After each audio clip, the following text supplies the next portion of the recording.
Ayan, so magandang umaga sa ating lahat. Happy Sunday to all. So tingnan natin no ang bali ng ating stirrups. Ayan. So saan kaya tayo dito pwedeng dumaan no? Dito ang pagbali ng ating stirrups. Tingnan natin kung paano ginagawa. Itong paano itong. Ayan. So ito yung parang Y natin no. Yan. Sige pa. Ano pa? Bikang kuwan na kayo. Hindi, sige. Kuwan. Ay, sige pa. Hindi yan. Parang Y gid siya. So, ito yung parang Y natin na stirrup, no? Ang sukat nito ay 13 inches. Okay? Ayan, 13 inches po yan. 3x3 ang ano niya. 3x3 ang tawag dito. Ayan. 3x3 po yung tawag dito niya.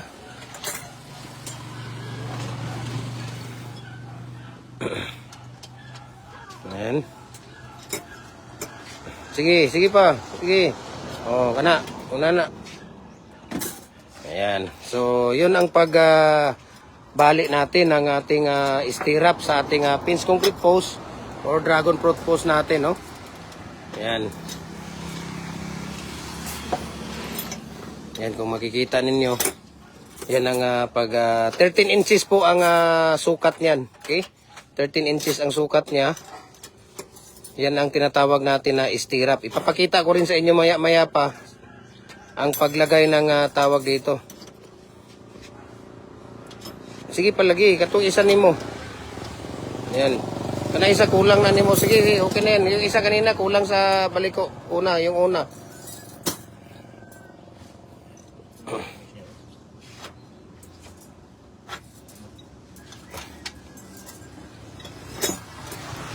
Ayan, tingnan ninyo ha.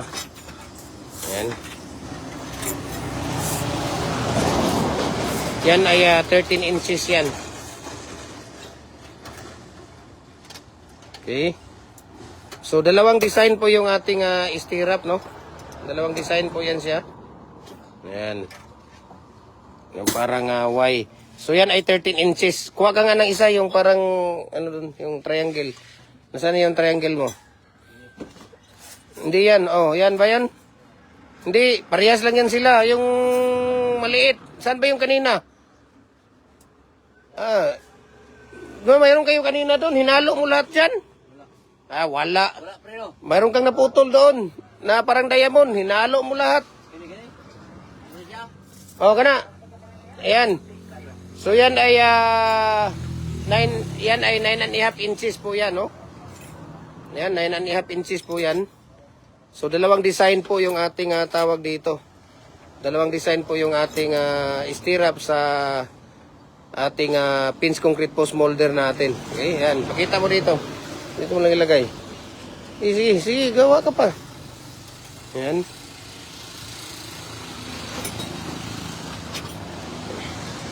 Dalawang design po yan. Yung parang Y at saka parang triangle. Ayan. Sige, gawa pa. Tapos, tingnan natin dito ngayon ang paggawa ng mating ni Kuya Jopre, no? Yung ibubuhol na po niya, no? Bubuhol na po niya yung tawag dito. Yan, sige.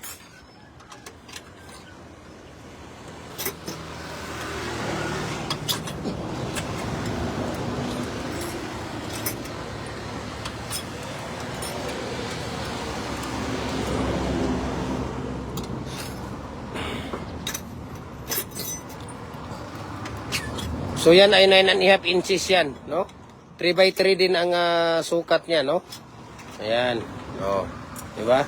Yan ang paggawa, no? So ngayon punta tayo dito sa kay Jopre, no? So ito yung tawag dito, yung kanina ng parang triangle yan. Nilalagay yan diyan sa pinakadulo, no? Yan, no? Yung parang triangle tapos yung parang Y nandiyan, di ba? Ito, yan ng Y. Ito kasi, ito yung binabao natin, no? Ibabao natin sa lupa, kaya wala na siyang dawil. No? Wala na siyang dawil nito. Hindi na siya kailangan lagyan ng dawil. Okay? Dahil ibabaon po natin yan. Tingnan ninyo. ang paggawa ng matting art sa ating pinch concrete post natin. Okay? So ganun lang, ganito lang ka simple ang paggawa, no? Kailangan mayroon kayong bar cutter dito, no? Pag kayo ay tawag dito, nagbibinta ng ating tawag dito, no? Kung kayo ay nagbibinta ng poste talaga or concrete products, kailangan mayroon kayong bar cutter dahil mahal po yung grinder, no? Hindi pwede yung grinder, tapos yung bato ng grinder, cutting disc, mahal. Tapos ang grinder pag nasira, mahal, no? Bar cutter talaga ang pinaka-importante. Talagang pang lifetime na gamit nyo na po yung bar cutter, no? Ayan, wala pang gasto sa kuryente, hindi pa basta-basta nasisira. So, ganyan ang paggawa ng ating tawag dito, matting art. Ang tinatawag natin dito, matting art sa ating pinch concrete post natin. Ayan, no? Ang dami natin ngayong poste, ayan, no? Oh, kung makikita ninyo, ayan. So, yan ang mga poste natin. Ang dami nating poste ngayon. 6 feet, 7 feet, 8 feet po. Okay, dragon fruit post, pinch concrete post natin, ayan, no? Ang dami pa doon, no? Yung paggawaan natin, nandoon. Diba? Kung makikita ninyo, ang dami. So, ngayon, balik tayo dito sa ating matting art. Okay? Balik tayo dito sa ating matting art. Sa paggawa ng... ito yung bakal na nilalagay natin dito sa loob. So, ang gamit natin dito na deform bar, 8mm, no? 8mm yung deform bar natin dito na ginagamit. Number 16 na tie wire yung ating pang ginagamit na pangtali. Ano, kung makikita ninyo. Diba?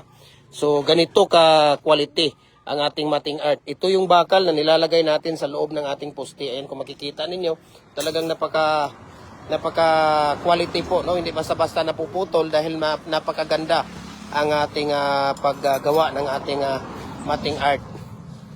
Ayan.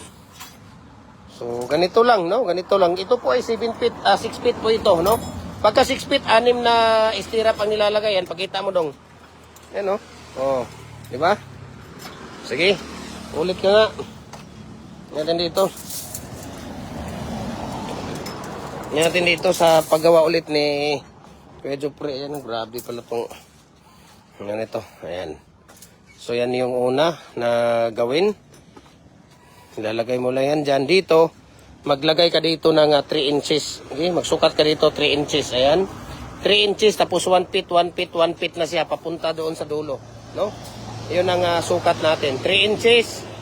Maglalagay ka ng 3 inches dyan sa ating matting. Ayan, una. Ayan. Ayan, 3 inches. Okay. Tapos 1 feet.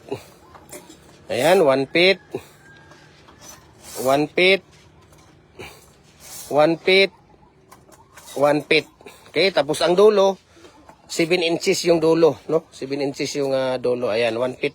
Dito, 3 inches yan bago ka magtali. So, magsukat ka ng 3 inches bago mo talian. Ayan. 3 inches yan siya dyan. Okay. 3 inches. Ayan. So, tatalian siya kabilaan. Kaliwa kanan. Tatalian. Parang si Ayan lang. Nagtatali ng ano to, babaero to si Ayan. Ayan, no? Babaero. Ang daming babae. Ilan yung babae mo, Ayan? Ha? Ilan yung babae mo? Nahiya ka pa, ha? Nahiya ka pa, ha? Tapos nagmamayabang ka dyan, no? Sa, sa kanila. Sabi mo daw dyan sa nagbibinta ng mga quick-quick at saka siumay, 4 daw yung asawa mo. Tinatanong kanila dyan, sabi mo, 4 daw yung asawa mo.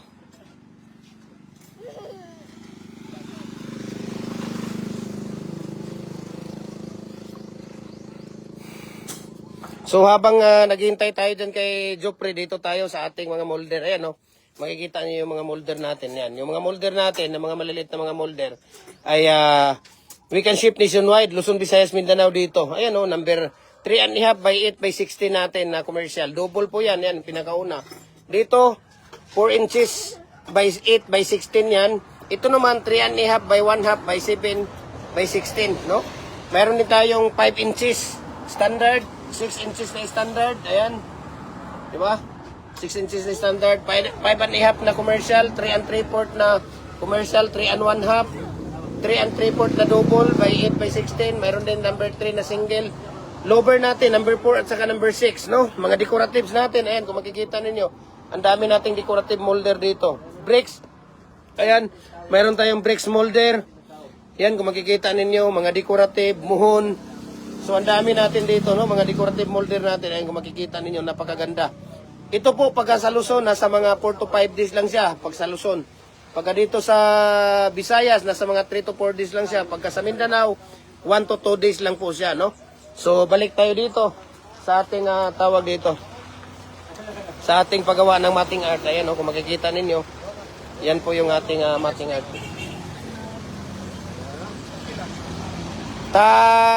Mayroon tayong 8 feet na 400, mayroon din tayong 380 na 6 feet. Dalawang stick, tag 30 ang isa. Maghanap ka sa Corpus. Mayroon silang PT doon. Hindi naman ganyan ang stick na kailangan nila doon. Is for is, yung gano'n, no?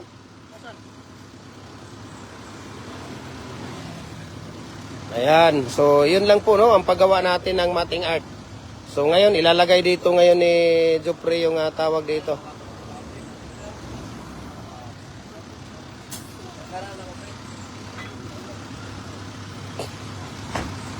Ayan ang paglalagay ng tawag dito. Ganon yung ano nila kuya, is for iso. Ayan o, yung mga nasa taas na 1 by 2. Kasi ito, marumi ito eh. PT nila yan, yung ano nila yan. 170 yan ang 10 feet. Dalawang ganyan yung dinala ko din doon. Grade 7 yung anak mo?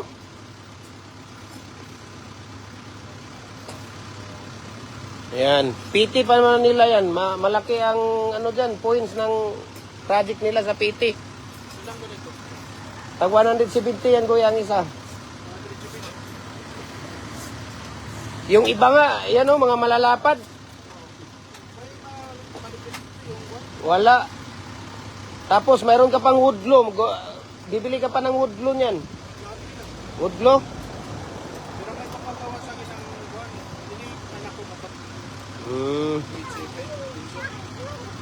Pero nakadala ko ng ganito. Pero pagpapagawa pa ako ng bahan sa bahay para pinahawag sa So, ganun lang kasimple, no? Ganun lang kasimple ang ating paggawa ng ating matting art sa ating pins concrete post molder natin. So, mabuhay and God bless po sa ating lahat. Ayan, no? Kitang-kita nyo naman kung gaano kaganda yung ating mga molder. Ayan, no? Diba? Grabe kaganda yung mga molder natin. Diba? So, message nyo ako, share ko sa inyo ang prices sa shipping details. Mabuhay and God bless po sa ating lahat.